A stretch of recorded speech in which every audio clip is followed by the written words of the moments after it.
Hello guys, welcome back to my channel Gayatri Roy blog. তোমরা কেমন আছো? আমি ভালো আছি। আশা করি যে তোমরাও খুব ভালো আছো। আর দেখো এদিকে পাপা হলো গপুকে নিয়ে যাচ্ছে। আর ও গপুকে কিন্তু খুব ভালোবাসে। আর ওকে বলছে, পাপা কোথায় নিয়ে যাবি? বলে কি, এখন আমি ঘরে নিয়ে যাবো। ও নিয়ে যাবে, ওর রুমে নিয়ে যাবে ও এখন। ওই দেখো ও চলে যাচ্ছে গপুকে নিয়ে। সাবধানে যাস, পড়ে যাস না কিন্তু আবার। তো আবার দেখাচ্ছে যে গপুকে, তাহলে আমি দেখি একটু গপুকে দেখা আর একবার। শুধু গোপুরই প্রসাদ খায়, ও কিন্তু অন্য ঠাকুরের প্রসাদ খায় না। কারণ কেন, ও খুব ভালো পায়। ওকে যদি বলা হয় যে যাও তুই প্রসাদ নিয়ে আয়, তো ও শুধু গোপুরই প্রসাদ নিয়ে আসে। কারণ কেন, ও গোপুকে খুব ভালোবাসে। বলছি আস্তে আস্তে যা, পড়ে যাস না কিন্তু। তো আবার পিছন ঘুরে বারবার দেখছে, তার মানে পাপা পিছন ঘুরে দেখিস না, তো আরো পড়ে যাবি। তো বলছে যে আমি আসি, পরে আবার নিয়ে আসবো। আমি বললাম, ঠিক আছে। বলতে বলতে ও চলে গেল। তারপরে আমরা এখন চলে গেলাম ছাদে। ছাদে গিয়ে দেখি যে পাপা ওই ছাদে গিয়ে দাঁড়িয়ে আছে। ও যেই আমাকে দেখছে, তো ও বলছে যে ভিডিও করতে। তা আমি বলছি, পাপা এখানে চলে আয়, ওখানে কেন গেছিস? তো ও বললো যে ওখানে পূজা হচ্ছিল, তো ও ওখানেই গেছিল। তারপরে ও অনেকক্ষণ থেকে খেলাখেলি করছে, তারপরে বাবা চলে আয়। তারপরে ও চলে আসলো এখানে। তারপরে সেদিন প্রচণ্ড পরিমাণে ঠান্ডা পড়েছিল। সবাই বাইরে দেখি যে আগুন তাপাচ্ছে। ভাবলাম যে তাহলে আমিও একটু আগুন তাপাই। যদিও বা খুব একটা বেশি আমার আগুন তাপাতে ভালো লাগে না। কারণ কেন, আগুনের সামনে থাকলে তো প্রথমে গরমই লাগে, কিন্তু ওখান থেকে বেরোলে তো ঠান্ডাই লাগে না। তো তার জন্য আর ওখানে খুব একটা বেশি সময় থাকা হয়নি।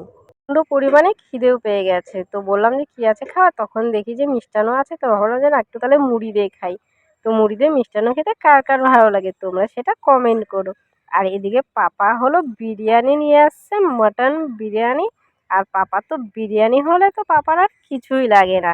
আর দেখো পাপা কিন্তু খুব সুন্দর করে কিন্তু এই জিনিসটা খোলে। ও সবসময় অ্যাকচুয়ালি ও খাওয়া দাওয়া করে, তো এটাই ও এটা খুবই ভালোবাসে। অনেকেই আছে খুব ভালোবাসে। ও আবার দেখাচ্ছে যে এখান থেকে করো ভিডিও, এখান থেকে করো। মানে ও এতটা ভালো পায়। তো পাপাকে বললাম যে পাপা তুই ভাইকেও দে, তুই তো আর একা খেতে পারবি না। তো ও আর দিচ্ছে না। আমিও একটু টেস্ট করে দেখলাম, বিরিয়ানিটা সে টেস্টি ছিল। পাপা প্রচন্ড পরিমাণে দুষ্টামি করছিল। পাপাকে বলছে, পাপা এখন পড়তে বস। বলে কি, না আমি এখন পড়তে বসবো না। আর ও কিন্তু খুব ফাঁকিবাজ, পড়তে বসে না। খালি ওকে বলো যে খেলতে আর মোবাইল নিতে, ও খালি মোবাইল নিতেই খুব পছন্দ করে। তারপরে ও অনেকক্ষণ পরে বলছে কি যে খিদা পাচ্ছে। তাহলে কি খাবি? তো ও বললো যে ডিম টোস্ট খাবে। তা আমি বলছি ঠিক আছে, দাঁড়া তোকে বানিয়ে দিবে। ডিম টোস্টের রেসিপিটাও তোমাদের সাথে শেয়ার করে দিই। কারণ খুব শর্টে বানানো হয়েছে। ডিম আর শুধু চিনি দিয়ে বানানো হয়েছে। কারণ কেন, ওরা তো আর ঝাল খাবে না। আমার ঝাল ভালো লাগে, কিন্তু দেখো একটা তো বাচ্চা, ওরাও খাবে। তার জন্য ঝালটা আর দেওয়া হয়নি। ঝাল দিলেও হয়তো বা খুব ভালো লাগতো।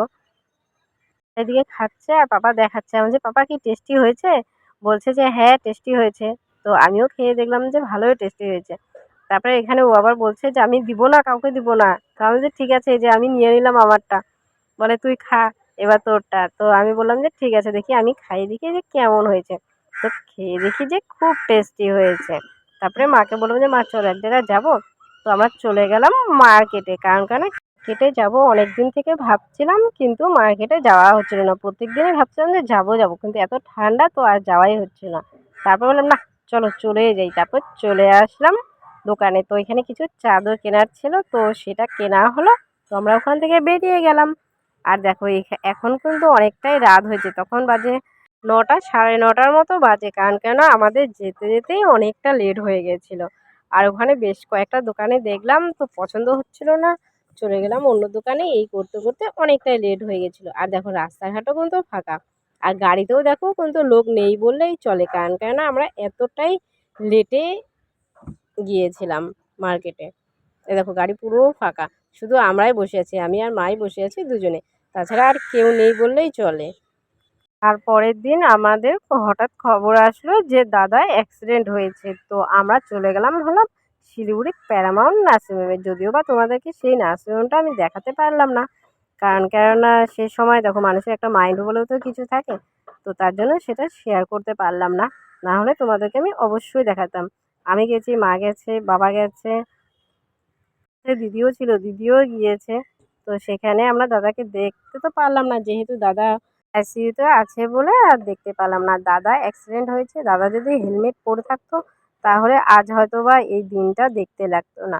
তো তোমাদেরকে এর জন্য বলছি যে তোমরা যখনই বাইক টাইক চালাও তোমরা সবাই যাতে হেলমেট পরে চালাও, তাহলে তোমাদেরও অনেকটা সেফটি। শুধু পুলিশের ভয়ে হেলমেট পরো না, তোমরা নিজেদের জন্য পরো।